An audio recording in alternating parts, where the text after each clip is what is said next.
ஹாஸ்பிட்டல்ல ஜிஎஸ்டி எப்படி ஆப்ரேட் ஆகுதுங்கிறத பத்தி நம்ம இன்னைக்கு டாபிக் பார்க்க போறோம். வீடியோவை ஸ்கிப் பண்ணாம பாருங்க. சப்ஸ்கிரைப் பண்ணாதவங்க சப்ஸ்கிரைப் பண்ணி வச்சுக்கோங்க. பக்கத்துல இருக்க பெல் ஐக்கானை கிளிக் பண்ணிக்கோங்க. அப்பதான் நாங்க போற வீடியோஸ் எல்லாம் உங்களுக்கு நோட்டிபிகேஷனா வரும். இப்ப நம்ம இந்த டாபிக்கை பத்தி டீட்டெயிலா எக்ஸ்பிளைன் பண்றதுக்கு சிவதாஸ் சார் நம்ம கூட இருக்காரு. நம்ம அவர்கிட்ட பேசுவோம். வணக்கம் சார். சார், ஹாஸ்பிட்டல்ல ஜிஎஸ்டி மேண்டேட்டரின்னு சொல்லிட்டு ஒரு பார்ட் இருக்கு. அதை பத்தி டீட்டெயிலா எக்ஸ்பிளைன் பண்ணுங்க சார் நம்ம வியூவர்ஸ்க்கு. எல்லா வியூவர்ஸ்க்கும் என்னுடைய வணக்கத்தை தெரிவிக்கிறேன். அதாவது இப்போ இன்னைக்கு நம்ம எதை பேச போறோம் அப்படின்னா ஹாஸ்பிட்டல்ல பத்தி பேச போறோம். ஹாஸ்பிட்டல்ல எப்படி ஜிஎஸ்டி ஆப்ரேட் ஆக போகுது அப்படிங்கிற விஷயத்த பார்க்க போறோம். இப்போ ஹாஸ்பிட்டல்ல ஒரு ஜிஎஸ்டி ரெஜிஸ்ட்ரேஷன் மேண்டேட்டரியா இல்லையா அப்படின்னு பாத்தீங்கன்னா ரெண்டு பார்ட்டா போகுது. ஒரு இடம் மேண்டேட்டரி, இன்னொன்று வந்துட்டு எக்ஸாம் அப்படிங்கிற மாதிரி போகுது.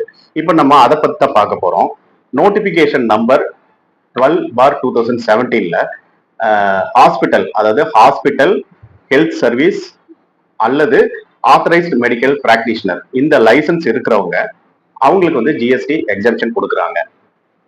அதாவது இப்போ நம்ம ஒரு என்னெல்லாம் ட்ரீட்மெண்ட் வரும் அப்படின்னு பாத்தீங்கன்னா சர்ஜரி, கன்சல்டன்சி, டயக்னோஸ் பண்றது, இதெல்லாம் ரிலேட்டடா வரும்போது இது வந்து ஒரு நார்மல் ட்ரீட்மெண்ட் மாதிரி போயிடுது. அதுதான் மெயின் பார்ட். அப்ப அந்த நார்மல் ட்ரீட்மெண்டா போகும்போது ஜிஎஸ்டில என்ன சொல்றாங்கன்னா இதுக்கு எக்ஸாம், அதாவது விலக்கு அளிக்கிறாங்க.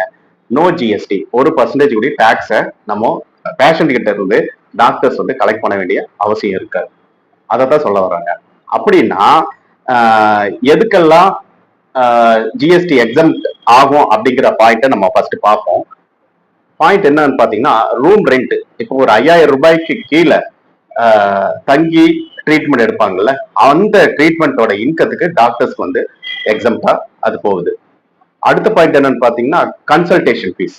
டாக்டரோட கன்சல்டேஷன் ஃபீஸ், அது ட்ரீட்மெண்ட்டுக்கு வேண்டி வர்றாங்க, ஒரு ஆலோசனை கேட்டுட்டு போறாங்க, அதுக்கு ஒரு சார்ஜ் கலெக்ட் பண்ணுவாங்க, அதுவும் வந்துட்டு எக்ஸாம்ட் தான். Operation theatre charges. இப்போ ஒரு சில ஆப்ரேஷன் பண்றதுக்கு நீங்க ஹாஸ்பிட்டல் பில்ல பாத்தீங்கன்னாவே ஒரு சில பில் எல்லாம் வந்துட்டு பைஃபர்கேட் பண்ணியிருப்பாங்க, என்னெல்லாம் ட்ரீட்மெண்ட் பண்ணியிருக்கோங்கிற லிஸ்ட் வரும். அப்போ ஆப்ரேஷன் தியேட்டர் சார்ஜஸ் சொல்லிட்டு ஆட் பண்றதுக்கு வாய்ப்பு இருக்கு. அந்த மாதிரி இன்கம் பேஷண்ட் கிட்ட இருந்து டாக்டர்ஸ் கலெக்ட் பண்ணிட்டாங்கன்னா, கிளினிக் கலெக்ட் பண்ணிருச்சுன்னா, ஹாஸ்பிட்டல் கலெக்ட் பண்ணிருச்சுன்னா அது வந்து எக்ஸாம்ட். அதுக்கப்புறம் பாத்தீங்கன்னா மெடிசன் சப்ளை பண்றோம். இப்போ அதாவது டாக்டர் என்ன பண்ணுவாருன்னா பிரெஸ்கிரைப் பண்ணுவாரு, இந்த மெடிசனை யூஸ் பண்ணுங்க, அல்லது அவர்கிட்ட இருக்கிற மெடிசனையும் வந்து அவரு சப்ளை பண்ணுவாரு. அப்ப அந்த மாதிரி வரும்போது ஜிஎஸ்டி எக்ஸம்ஷன்லாம் வந்துடுது. இப்போ ஒரு ஆத்திர அவசரமா வருது, இப்போ ஒரு ஹார்ட் பேஷண்ட் அல்லது ஏதோ சீக்கிரமா போகணும் ஹாஸ்பிட்டலுக்கு, ஒரு அர்ஜென்சி சிச்சுவேஷன்ல ஆம்புலன்ஸ் செலவு நடக்கும் யாருக்கு, பேஷண்ட்டுக்கு. அப்ப அந்த ஆம்புலன்ஸ் இன்கம் வந்துட்டு அந்த ஹாஸ்பிட்டல் வச்சிருந்தாங்கன்னா, அந்த ஆம்புலன்ஸ் வச்சிருந்தாங்கன்னா அதுல வர பேஷண்ட் வந்து கலெக்ட் பண்ற அந்த ஆம்புலன்ஸ் இன்கமும் வந்துட்டு எக்ஸாம்டா மாறும். இதுதான் வந்துட்டு லிஸ்ட் ஆஃப் எக்ஸாம்ல ஜிஎஸ்டில டாக்ஸே வராத ஒரு போர்ஷன்ஸ். அப்படின்னா மெயினா நம்ம இந்த 22/9, அதாவது செப்டம்பர் 2025 56th ஜிஎஸ்டி கவுன்சில் இந்த அதாவது ஹாஸ்பிட்டல் பத்தி என்ன சொல்லியிருக்காங்க அப்படின்னு பாத்தீங்கன்னா, இப்போ ஹெல்த் இன்சூரன்ஸ் இருக்கு, லைஃப் இன்சூரன்ஸ் இருக்கு. ஏற்கனவே வந்து நம்ம சப்போஸ் 22/9/2025 முன்னாடி எல்லாம் நீங்க இன்சூரன்ஸ் எடுத்திருந்தீங்கன்னா 18% வந்து பில்ல கலெக்ட் பண்ணிருப்பாங்க ஒவ்வொரு பேஷண்ட் கிட்ட இருந்து, கஸ்டமர்ஸ் கிட்ட இருந்தோம். இனிமே அந்த அந்த அதுவும் வந்து விலக்கு அளிக்கப்படுது, அதாவது 18% வந்து கிடையாது. அப்போ எக்ஸாம்பிள், இப்போ நம்ம ஒரு ஃபேமிலி இன்சூரன்ஸ் எடுக்கிறோம், 2 குழந்தைங்க ஒரு அம்மா அப்பா இருக்காங்க அப்படின்னா ஒரு ஃபேமிலி இன்சூரன்ஸ் எடுக்கிறாங்க, ஹெல்த் இன்சூரன்ஸ் எடுக்கிறாங்கன்னா ஒரு 20,000 சார்ஜ் வருது ஒரு வருஷத்துக்கு அப்படின்னா பிளஸ் ஜிஎஸ்டியா வந்துட்டு இருந்தது. எப்போ 22/9/2025 முன்னாடி, அதாவது ஜிஎஸ்டி கவுன்சில் பாஸ் பண்றதுக்கு முன்னாடி. அப்போ கவர்மெண்ட் என்ன சொல்லிடுச்சுன்னா, இப்ப இன்சூரன்ஸ் எடுத்துட்டு நல்லா இருக்கணும், எல்லாரும் நல்லா இருக்கணுங்கிற ஒரு பாயிண்ட்டுக்காக அதே எக்ஸம்ஷன் கொடுத்துட்டாங்க, அதாவது விலக்கு அளிச்சுட்டாங்க. இனிமே 20,000 பிளஸ் ஜிஎஸ்டி, அதாவது 20,000க்கு 18% போட்டீங்கன்னா 3,600 rupees வரும். 23,600 rupees நம்ம கட்டிட்டு இருந்தோம். ஆனா இனிமே நம்ம அப்படி கட்ட தேவையில்லை, அந்த 20,000 மட்டும் கட்டினா போதும். இதுதான் வந்து அந்த கவுன்சில்ல சொல்லியிருக்காங்க ஒரு பேஷண்ட்டுக்கு. அதாவது பேஷண்டோட சைட்ல பார்க்கும்போது அந்த ஒரு பாயிண்ட் வந்து நம்ம அடாப்ட் பண்ணிக்கலாம்.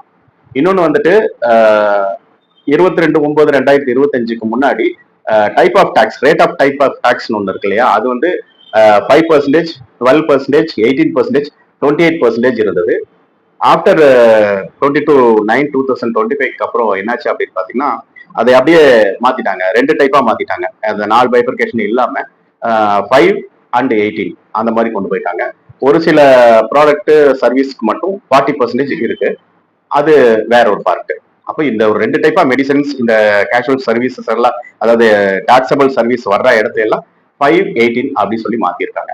இதுதான் வந்து அந்த 56th ஜிஎஸ்டி கவுன்சில்ல வந்து ஹாஸ்பிட்டல் ரிலேட்டடா, அதாவது மெடிசன் ரிலேட்டடா சொல்லியிருக்காங்க.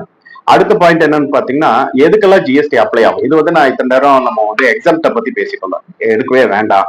ஒரு ஹாஸ்பிட்டல் மெயின்டைன் பண்றாங்க, ஒரு கிளினிக் மெயின்டைன் பண்றாங்க, ஒரு மெடிக்கல் பிராக்டிஷனர் வராரு, புதுசா உள்ள வராரு அப்படின்னா ஜிஎஸ்டி எடுத்துதான் உள்ள வரணும்னு அவசியம் இல்லை. அவருக்கு வந்து எக்ஸாம் கொடுத்துருக்காங்க.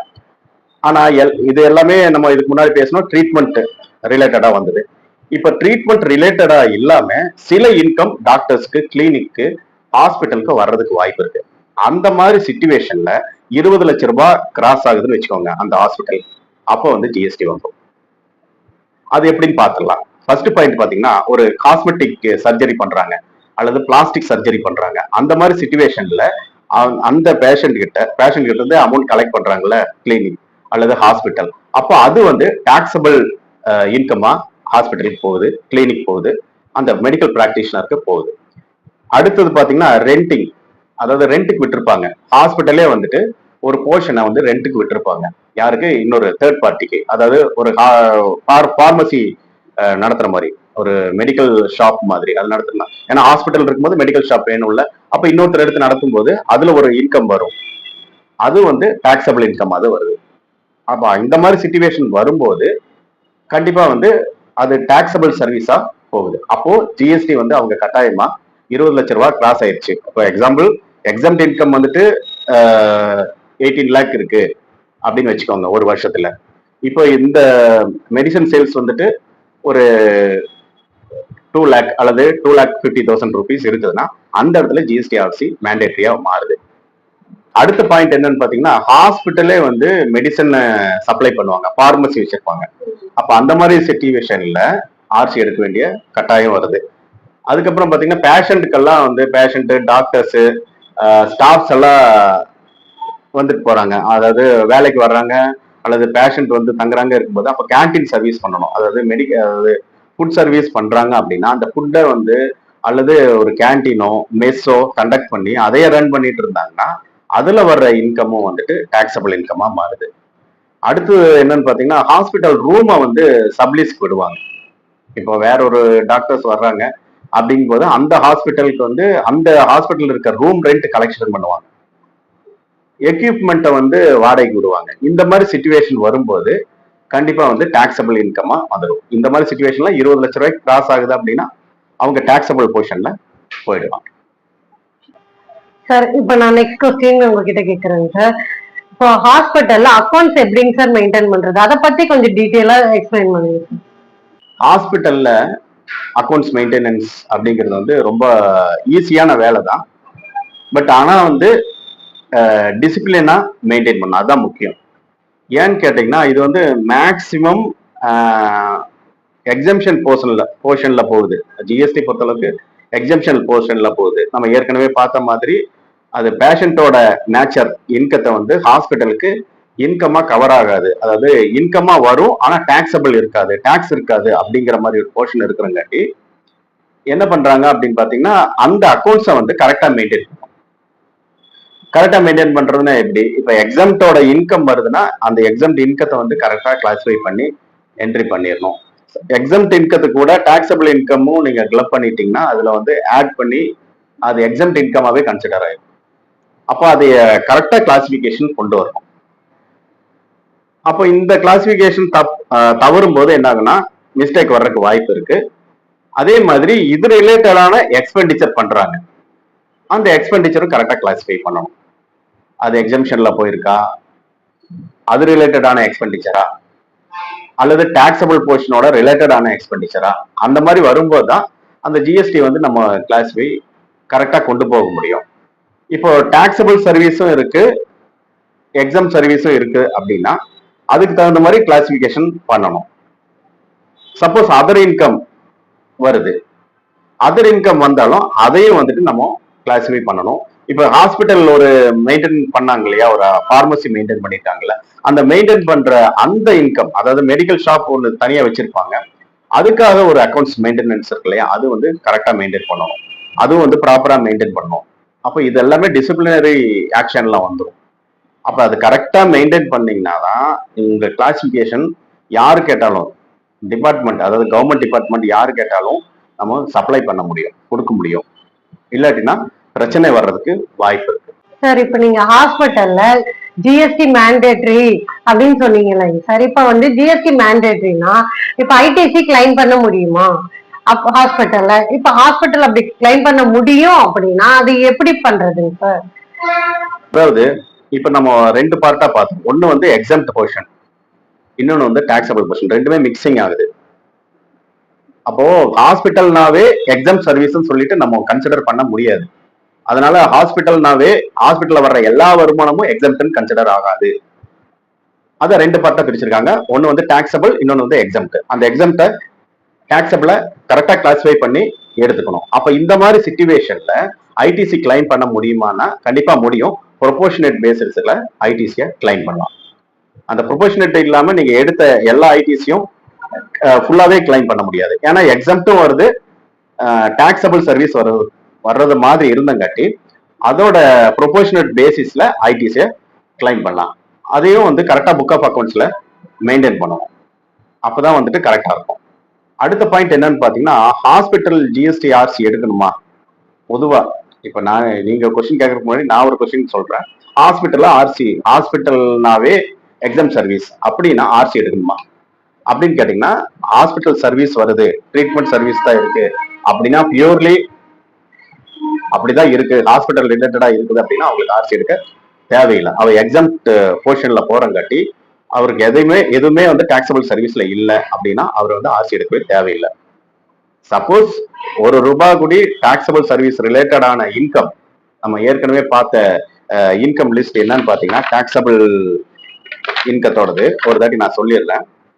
அதாவது காஸ்மெட்டிக் சர்ஜரி, பிளாஸ்டிக் சர்ஜரி, அதாவது ரெண்ட் கலெக்ட் பண்ணுவோம், பார்மசி ரெண்ட், கேன்டீனோட ரெண்ட், ஏடிஎம்மோட ரெண்ட், இந்த மாதிரி ஹாஸ்பிட்டலே அவங்களோட லேண்ட்ல சப்ளை பண்ணியிருந்தாங்கன்னா அதெல்லாமே டாக்ஸபிளா மாறிடும். அப்புறம் மெடிசன் சேல்ஸ் பண்றாங்க, அப்ப அந்த மாதிரி ரிலேட்டடான சர்வீஸ் இல்லாம இருந்ததுன்னா அவங்க வந்து அந்த ஜிஎஸ்டிஆர்சி எடுக்க தேவையில்லை. அப்ப இது வந்தது, இந்த சொன்ன லிஸ்ட் இருக்குது அப்படின்னா கண்டிப்பா வந்து அவங்க ஜிஎஸ்டிஆர்சி எடுக்கணும். அபோ 20 lakhs கிராஸ் ஆயிடுச்சுன்னா எடுக்கணும். அதே மாதிரி கேன்டீன் ஐட்டம் சேல்ஸ், கேன்டீன்ல சேல்ஸ் பண்ணாவோ, கேன்டீன் அவங்களே நடத்தி அவங்க சேல்ஸ் பண்ணாவோ, அந்த மாதிரி ரிலேட்டடான டைம்ல கண்டிப்பா வந்து அவங்களுக்கு டாக்ஸ் பில்லுல போட்டு சப்ளை பண்ணணும் அந்த யாருக்கு, கஸ்டமர்ஸ்க்கு. அதே மாதிரி ஹாஸ்பிட்டல் ரூம் ரெண்ட்டுக்கு விட்டுருந்தாவோ, ஹாஸ்பிட்டலோட எக்யூப்மெண்ட் ரெண்ட்டுக்கு விட்டுருந்தாவோ கண்டிப்பா வந்து டாக்ஸபிள் சர்வீஸா இது மாறுறதுக்கு வாய்ப்பு இருக்கு. அந்த மாதிரி டைம்ல ஜிஎஸ்டியை வந்து அவங்க எடுக்கணும். மற்றபடி treatment service, health care service இருந்ததுன்னா எடுக்க வேண்டிய அவசியம் இல்லை. இதுதான் பாயிண்ட். சார் இப்போ ஹாஸ்பிட்டல்ல நம்ம ஜிஎஸ்டி எப்படி ஆப்ரேட் ஆகுதுங்கிறத பத்தி நம்ம இப்ப பார்த்தோம். இப்போ ஒரு ஹாஸ்பிட்டல்ல எக்ஸாம்பிளா வச்சுட்டு அதுக்கு எக்ஸ்பிளனேஷன் கொடுங்க சார். அதாவது எக்ஸாம்பிள் சொல்லிடுறேன். எடுத்துக்காட்டா நம்ம இப்ப எதை எடுத்துக்கலாம், எந்த ஹாஸ்பிட்டல் ஃபீல்டு எடுத்துக்கலாம் அப்படின்னா டென்டல் ஹாஸ்பிட்டல் ஃபீல்டு எடுத்துக்கலாம். பல் டாக்டர் அவரும் ஹெல்த் கேர் சர்வீஸ்குள்ளதான் வர்றாரு. அவரும் ஒரு மெடிக்கல் பிராக்டிஷனர் தான், மெடிக்கல் எஜுகேஷன் முடிச்சவர் தான். அப்ப இந்த ரிலேட்டடான சர்வீஸ் பண்றாரு அப்படின்னா அவருக்கு ஆர்சி எடுக்க அவசியம் இல்லை. இப்போ அதே மாதிரி நோட்டிபிகேஷன் நம்பர் 12/2017 அப்படிங்கிற ஒரு நோட்டிபிகேஷனை டிஸ்கிரிப்ஷன்ல நான் பின் பண்றேன். அதை நீங்க ஓபன் பண்ணி பார்த்துக்கலாம். ஹாஸ்பிட்டல் ரிலேட்டடா இருக்கிற டாக்டர்ஸ் யார் வேணாலும் பார்க்கலாம். அது இது ஒரு எஜுகேஷன் பர்பஸ்க்கு வேண்டிதான். அதுல நீங்க பாத்தீங்கன்னா நம்ம பேசுற எல்லா டீட்டெயில்ஸுமே அதுல வரும். பாருங்க, எக்ஸாம் ரிலேட்டடான ஹாஸ்பிட்டல் சர்வீஸ் அதுல லிஸ்ட் ஆயிருக்கும். இதுல இந்த ஹாஸ்பிட்டல்ல இந்த டென்டல் ஹாஸ்பிட்டலை பொறுத்த அளவுக்கு எதெல்லாம் எக்ஸாம் சர்வீஸ்ல வரும் அப்படின்னு பாத்தீங்கன்னா, patient treatment, surgery, consultation fees, இது எல்லாமே வந்துட்டு எக்ஸாம் சர்வீஸ்ல தான் வரும். அப்புறம் ரூட் கேனல் பண்றது, டென்டல் இம்ப்ளான்ட்ஸ் பண்றது, எக்ஸ்ரே எடுக்கிறது. எக்ஸ்ரே எடுத்தாலும், டயக்னோஸ் பண்ணாலும், ஒரு கன்சல்டேஷன் பண்ணாலும், ட்ரீட்மெண்ட் பர்பஸா இருந்ததுன்னா அதுவும் வந்துட்டு எக்ஸாம்பிள் வந்துடும். அதுக்கப்புறம் பாயிண்ட் பாத்தீங்கன்னா கன்சல்டிங் ஃபீஸ், கன்சல்ட் பண்ணிட்டு கிளம்புறாரு, அதுக்கு ஒரு கன்சல்டிங் ஃபீஸ் வரும், அதுவும் வந்து எக்ஸாம்பிள தான் வரும். அப்புறம் பேஷண்ட், இன் பேஷண்ட், அவுட் பேஷண்ட் எதுவா இருந்தாலும் இந்த ட்ரீட்மெண்ட் சார்ஜ் ஹெல்த் சர்வீஸ்க்கு ரிலேட்டடா இருக்குது அப்படின்னா அவர் வந்து ஜிஎஸ்டிஆர்சி எடுக்கவே தேவையில்லை. இப்போ இவர் வந்து எந்த சிச்சுவேஷன்ல இந்த ஹாஸ்பிட்டல் அல்லது இந்த மருத்துவர் எடுக்கலாம் அப்படின்னு பாத்தீங்கன்னா, காஸ்மெட்டிக் சர்ஜரி பண்றாங்கல்ல, அதாவது பியூட்டி ரிலேட்டடான ட்ரீட்மெண்ட் எடுக்கிறாங்க அப்படின்னா அவங்க வந்து ஜிஎஸ்டிஆர்சி எடுக்கணும். அப்புறம் டூத் பேஸ்ட் சேல்ஸ் பண்றாங்க, அப்புறம் மவுத் வாஷ், அப்புறம் வந்து ரெண்டல, அதாவது ரெண்ட்டுக்கு வந்து இந்த கிளினிக் வந்து ரெண்ட்டுக்கு விடுவாங்க, ரூமை ரெண்ட்டுக்கு விடுவாங்க, அப்புறம் கேண்டீன் சர்வீஸ் பண்ணுவாங்க. இந்த மாதிரி வந்ததுன்னா கண்டிப்பா வந்து டாக்ஸபிள் சர்வீஸ்ல வந்துடும். அதே மாதிரி டாக்டர் யூஸ் பண்ண டென்டல் சேர் இருக்கும், அந்த சேரே டிஃப்ரெண்டா இருக்கும், அந்த சேரை வாடகைக்கு எடுத்து இன்னொரு டாக்டர் யூஸ் பண்ணிட்டாரு அப்படின்னா அதுக்கு ஜிஎஸ்டிஆர்சி கண்டிப்பா தேவைப்படும். எக்யூப்மெண்ட் ஆகட்டும், ரூம் ஆகட்டும், அப்புறம் வந்துட்டு ஃபார்மசி நடத்துறாரு, அதே டாக்டர் அதே ஹாஸ்பிட்டல் ஃபார்மசி நடத்தினாங்கன்னா கண்டிப்பா அது வந்து டாக்ஸபிள் அட்ராக்ட் ஆகும். இப்போ எக்ஸாம்பிள் ஒரு பாயிண்ட் சொல்றேன். இப்போ ரூட் கேனால், இந்த ஹெல்த் சர்வீஸ் ரிலேட்டடா ஒரு மாசத்துக்கு ஒரு 4 லட்சம் ரூபாய் வருதுன்னு வச்சுக்கோங்க ஒரு டாக்டருக்கு அல்லது ஒரு கிளினிக் வருது அப்படின்னா அவர் ஃபுல்லி எக்ஸாம்பிள் தான். இந்த 4 லட்சமும் ஒரு டாக்ஸும் பேஷண்ட் மேல போட வேண்டியது தான். அந்த அத்தனை இன்கமும் வந்து டாக்டர் இன்கமா ஃபீஸா கன்சிடர் ஆகும். இதுவே ஒரு சர்ஜரி பண்றாரு, அதாவது சர்ஜரி மீன்ஸ் காஸ்மெட்டிக் ட்ரீட்மெண்ட் பண்றாங்க அப்படின்னா அதுல ஒரு 80,000 பர் மந்த் வருது அப்படின்னா இதே மாதிரி 80,000 12 மாசம் கண்டினியூ ஆகுதுன்னு வச்சுக்கோங்க. அப்ப அந்த மாதிரி சிச்சுவேஷன்ல அப்ப இவர் ஜிஎஸ்டிஆர்சிக்கு மேண்டேட்டரியா மாறிடுறார். இதுதான் வந்து ஹெல்த் ட்ரீட்மெண்ட்டுக்கான ஒரு இது. அதனால இது புரிஞ்சிருக்கும்னு நினைக்கிறேன். வீவர்ஸ், நண்பர்களே, இந்த வீடியோல உங்களுக்கு ஏதாவது டவுட்ஸ் இருந்ததுன்னா கமெண்ட் பண்ணுங்க, நான் உங்களுக்கு அதுக்கு எக்ஸ்பிளைன் பண்றேன். ஹாஸ்பிட்டல்ல ஜிஎஸ்டி எப்படி ஆப்ரேட் ஆகுறதுங்கிறத பத்தி நம்ம விரிவா பார்த்தோம். ரொம்ப கிளியரா எக்ஸ்பிளைன் பண்ணீங்க சார், ரொம்ப நன்றி. நன்றி.